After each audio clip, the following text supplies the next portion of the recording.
अस्सलामुअलैकुम सामीन, 26 रबीउल सानी है, 22 नवंबर है। सोशल इंडिया न्यूज़ में आपका खैर मकदम है।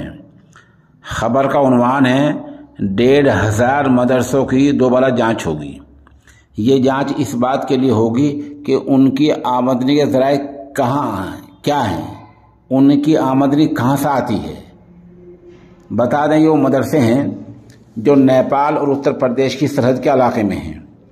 कई ज़िले उत्तर प्रदेश के ऐसे हैं जो नेपाल और उत्तर प्रदेश की सरहद में हैं।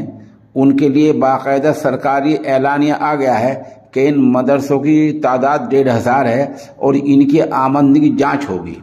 सरकारी ऐलान में ये भी कहा गया है कि इन लोगों ने ज़्यादातर आमदनी का ज़रिया ज़कात बतलाया है, तो ये देखा जाएगा कि ज़कात का पैसा आता कहाँ से है। ये देखा जाएगा कि ज़कात का पैसा आता कहाँ से है। ऐसे 1,500 मदरसे हैं जो उत्तर प्रदेश और नेपाल की सरहद में हैं।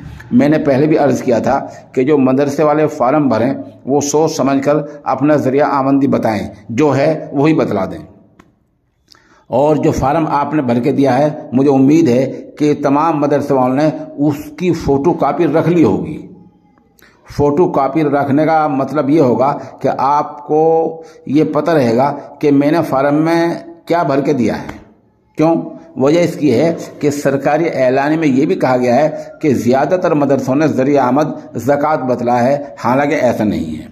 हमारे यहाँ बहुत सारे मदरसे ऐसे हैं जो ज़कात का पैसा नहीं लेते हैं, जिनमें ज़कात नहीं लगती है, क्योंकि मुक़द्दस कुरान करीम में, अहादीस शरीफा में ये बतला दिया गया है कि ज़कात कहाँ लगती है, कहाँ नहीं लगती है। ऐसे बहुत सारे मदरसे हैं जिनमें ज़कात नहीं लगती है। तो ऐसा नहीं कि सारे मदरसों में ज़कात लगती हो, बल्कि उसके अलग मद हैं। उन मदरसों की अलग ख़ुसूसियात होती हैं और वो